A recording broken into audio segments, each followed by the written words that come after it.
నమస్తే, welcome to our channel SR9 TV Telugu. మన channel subscribe చేయండి, లైక్ చేయండి, షేర్ చేయండి, కామెంట్ చేయండి. ప్లీజ్ సపోర్ట్ మీ. ఈరోజు మాజీ ముఖ్యమంత్రి వైఎస్ఆర్సీపీ పార్టీ అధ్యక్షులు వైఎస్ జగన్మోహన్ రెడ్డి గారు మీడియా సమావేశంలో కూటమి ప్రభుత్వం పరిపాలనా విధానం మీద మరీ ముఖ్యంగా ముఖ్యమంత్రి చంద్రబాబు నాయుడు గారు చేస్తున్నటువంటి పరిపాలనా విధానం మీద ఘాటుగా స్పందించారు. ఆయన ఘాటుగా స్పందించారు, కానీ మాటలు తోటల్లా పేలిని. ఆవేశంగా ఎక్కడా మాట్లాడలేదు, కంట్రోల్లో ఉంటూ మాట్లాడుతూ ప్రాక్టికల్గా చెప్తున్నట్టుగానే కనిపించిందంతా. ఆయన మాట్లాడిన విధానం అంతా కూడా ప్రాక్టికల్గా మాట్లాడుతున్నట్టు, ఎక్కడ అసత్యం లేదు, అంతా పర్ఫెక్ట్గా చెప్తున్నాడు. జరిగినటువంటి విషయాలను ఎగ్జాంపుల్గా చెబుతూ ఆయన ప్రభుత్వం మీద విరుచుకుపడ్డారు. ఒక విధంగా చెప్పాలంటే మరీ ముఖ్యంగా ఆయన ఇచ్చినటువంటి మీడియా సమావేశంలో ఆయన మాట్లాడినటువంటి మాటలు ప్రభుత్వంలో ఉన్నటువంటి మంత్రుల మీద, మరీ ముఖ్యంగా చంద్రబాబు నాయుడు గారి మీద, మరీ ముఖ్యంగా పోలీస్ అధికారులను ఉద్దేశించి మాట్లాడారు. ఎవరు ఎక్కువగా ఇబ్బంది పడతారు? పోలీసు అధికారులు మొట్టమొదటిగా ఇబ్బంది పడతారు. ఆ తర్వాత చంద్రబాబు నాయుడు గారు అంటే టీం ఇబ్బంది కలిగేటువంటి పరిస్థితులు వస్తున్నాయని చెప్తున్నారు జగన్మోహన్ రెడ్డి గారు. ఎందుకంటే చంద్రబాబు నాయుడు గారి కూటమి ప్రభుత్వం అధికారంలోకి వచ్చి 13 నెలలు పూర్తయింది. ఈ 13 నెలల కాలంలో ఆయన ప్రజలకు ఏమైనా మేలు చేశారా? ఆ మేలు కంటే కూడా ప్రతిపక్ష పార్టీ నాయకుల మీద కక్షపూరితమైనటువంటి కేసులు పెట్టడానికి ఎక్కువ సమయాన్ని కేటాయించారు.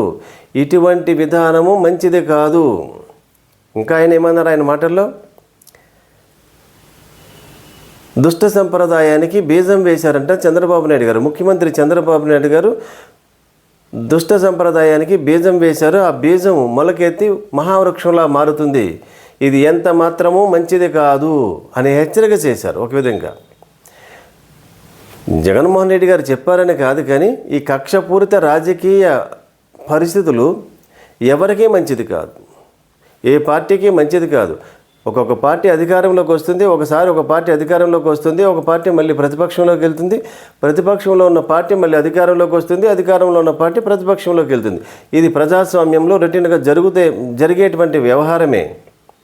అధికారం ఉంది కదా అని ప్రతిపక్ష పార్టీల మీద కక్షపూరితమైనటువంటి కేసులు పెడితే పరిస్థితులు ఏ విధంగా ఉంటాయో భవిష్యత్తులో చెప్పలేమంటున్నారు జగన్మోహన్ రెడ్డి గారు. అంటే ఎవరెవరి మీద కేసులు పెట్టారో, తన పార్టీకి సంబంధించినటువంటి వ్యక్తుల మీద ఎటువంటి కేసులు పెట్టారు, ఎటువంటి సెక్షన్లు పెట్టారో ఆయన కూలంకషంగా వివరణాత్మకమైనటువంటి విమర్శ చేశారు. అది నిజమా అంటే కాలం నిర్ణయిస్తుంది ఏం జరుగుతుంది అనేది. ఏమంటున్నారు జగన్మోహన్ రెడ్డి గారు? మీరు ఏదైతే ఇప్పుడు పరిపాలన అందిస్తున్నారో, ఈ కక్షపూరితమైనటువంటి పరిపాలన ఇస్తున్నారో, అది వైఎస్ఆర్సీపీ పార్టీ భవిష్యత్తులో రాబోయే ఎన్నికల్లో అధికారంలోకి వచ్చిన తర్వాత వడ్డీతో సహా తిరిగి ఇచ్చేస్తాం. వడ్డీతో సహా తిరిగి ఇచ్చేస్తామంటే మేము కూడా ప్రతీకారమైనటువంటి కక్షపూరిత రాజకీయాలకు మేము కూడా శ్రీకారం చుడతాం అని చెప్తున్నారు. ఇంకా ఏమంటున్నారు జగన్మోహన్ రెడ్డి గారు? ఇప్పుడు ఏదైతే కూటమి ప్రభుత్వం కేసులు పెట్టారో, బాధిత కుటుంబాలు ఎవరైతే ఉన్నాయో ఆ బాధితులంతా రేపొద్దుట వైఎస్ఆర్సీపీ పార్టీ అధికారంలోకి వచ్చిన తర్వాత చూస్తూ ఊరుకోరు.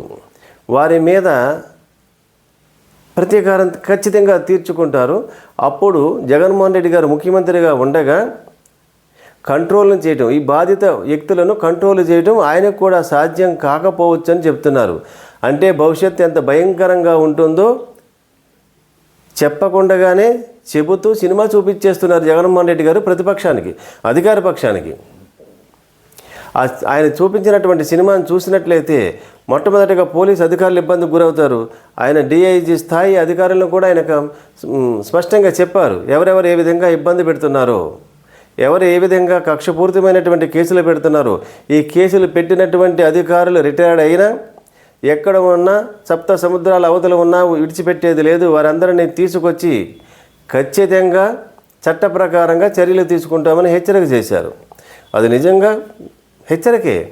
అందువలనే ప్రభుత్వంలో ఉన్నటువంటి మంత్రులు కొంతమంది ఘాటుగా స్పందించట్లేదు.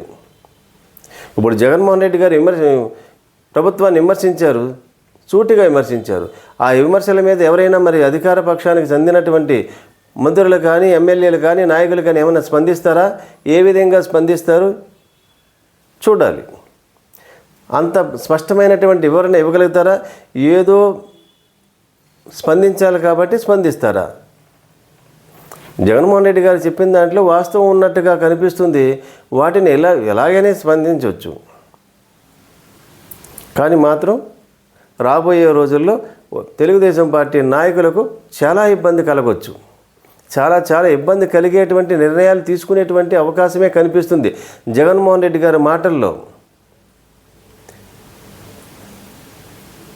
జగన్మోహన్ రెడ్డి గారు ఆ విధంగా చెప్పారంటే ఖచ్చితంగా అమలు చేస్తారు అనే భావం ఉంది నాయకుల్లోనూ, అభిమానుల్లోనూ, కార్యకర్తల్లోనూ, ప్రజల్లో కూడా ఉంది. మరి చూస్తూ ఎలా ఊరుకుంటారు? తన పార్టీకి చెందినటువంటి నాయకుల మీద, కార్యకర్తల మీద అంత స్థాయిలో కక్షపూరితమైనటువంటి, కుట్రపూరితమైనటువంటి కేసులను బనాయించినప్పుడు, అటువంటి సెక్షన్లు పెడుతున్నప్పుడు ఇప్పుడు ఆయన చూస్తూ ఊరుకుంటే, అధికారంలోకి వచ్చిన తర్వాత చూసి ఊరుకుంటే మరి ఆ పార్టీ మనుగడ ప్రశ్నార్థకమైపోతుంది కదా. ఆ పార్టీలు మరి నమ్మకాన్ని, విశ్వాసాన్ని కలిగించాలంటే ఎటువంటి మరి నిర్ణయాలు తీసుకోవాలి? అటువంటి నిర్ణయాలు మేము తీసుకుంటానని ఆయన పార్టీ కేడర్కు సంకేతం ఇచ్చారు.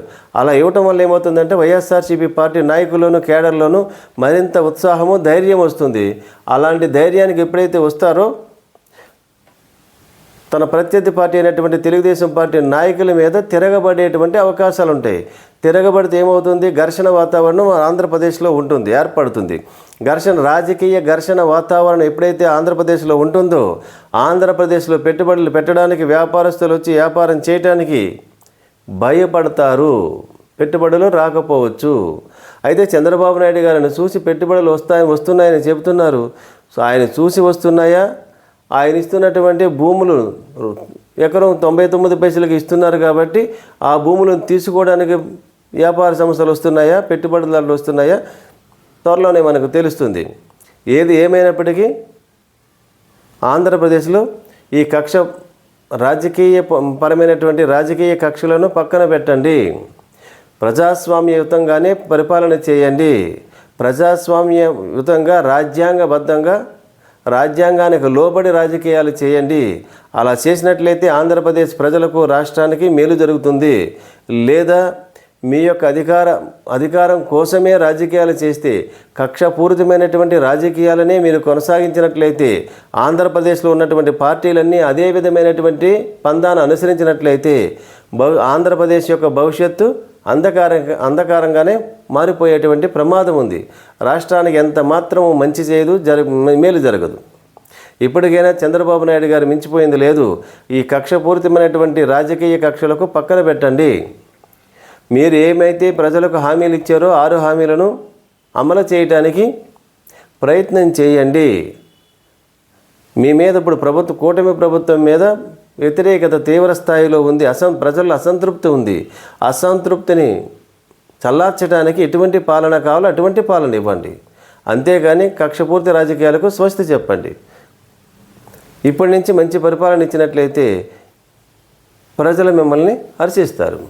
అలా కాకుండా ఇదే పందాను కొనసాగించినట్లయితే రాజకీయాల్లో ఎటువంటి వాతావరణం వస్తుందో కాలం నిర్ణయిస్తుంది. మరిన్ని వార్తా విశ్లేషణలతో SR9 టీవీ తెలుగు.